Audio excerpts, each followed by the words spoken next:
Hey, this is Dr. Berry. In this video, let's discuss something you may have heard that the ketogenic diet is a fad diet. It's a new diet. It's not based on anything. It's just something that someone thought up and it's going to come and go just like all the other fad diets. You remember the cabbage soup diet and other fad diets like the American Diabetes Association diet and Weight Watchers and Jenny Craig. It's just like them. There's no difference. And I want to talk about that with you for a few minutes and help you understand how that might not be true and what the truth behind this actually is. It's my contention, it's my belief that the ketogenic way of eating is not a fad diet. It's actually the oldest diet that human beings have ever eaten. It is the ancestrally appropriate human diet that we've been eating for thousands of years. Now, if you know anybody who's worried that keto is a fad or that it's not based on any common sense or ancestral research, archaeology, anthropology, then please share this video with them. Share the conversation with them because they need to understand that this is not just some new thing that someone thought up. This has been around for a long time. Now, let's start out talking about a fad diet that's been around for the last 50 or 60 years called the standard American diet. It's actually been supported by the federal government. It's been supported by big food. Even big pharma loves the standard American diet. It's only been around for the last 50 or 60 years.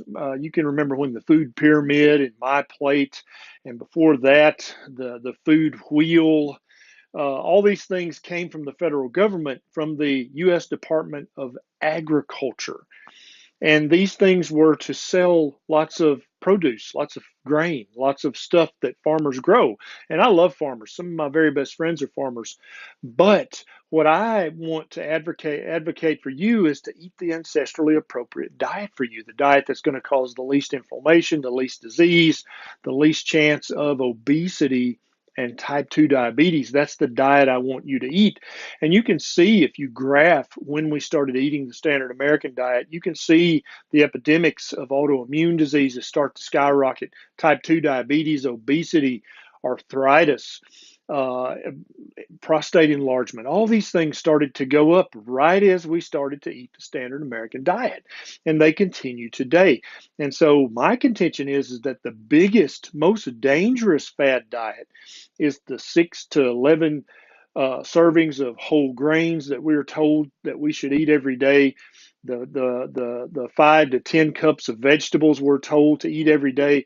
The multiple servings of fruit, drink lots of skim milk. All of these things are a fad. Human beings have never done these things before in our history.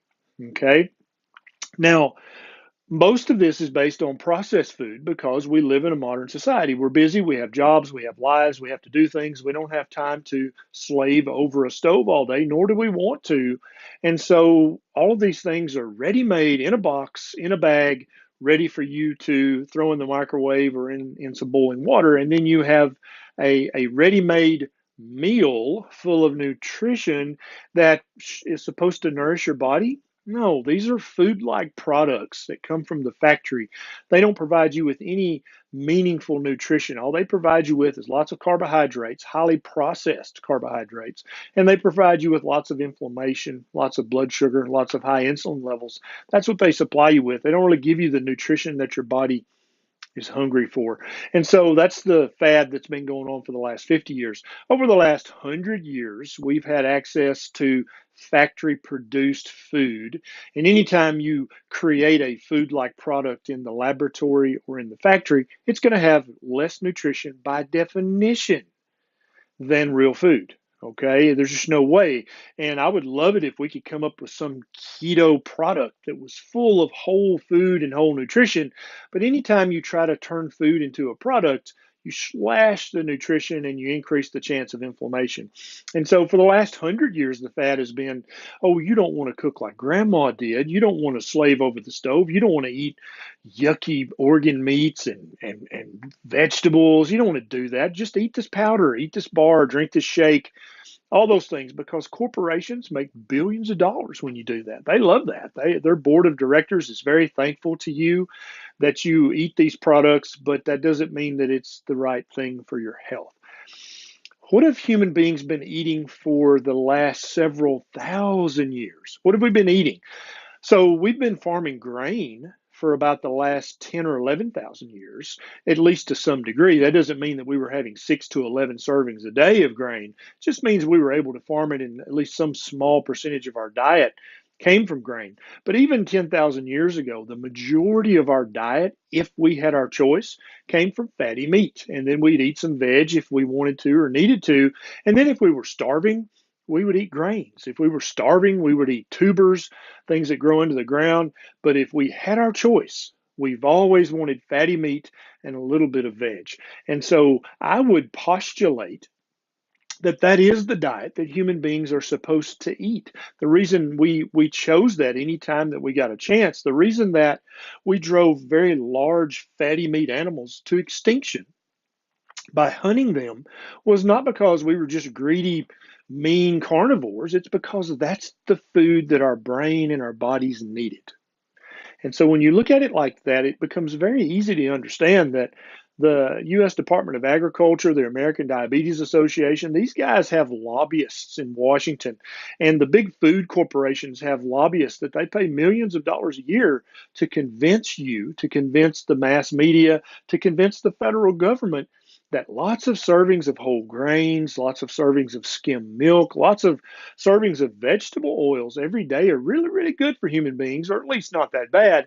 And so they're able to get FDA approval, and they're able to get on the food pyramid, or now my plate.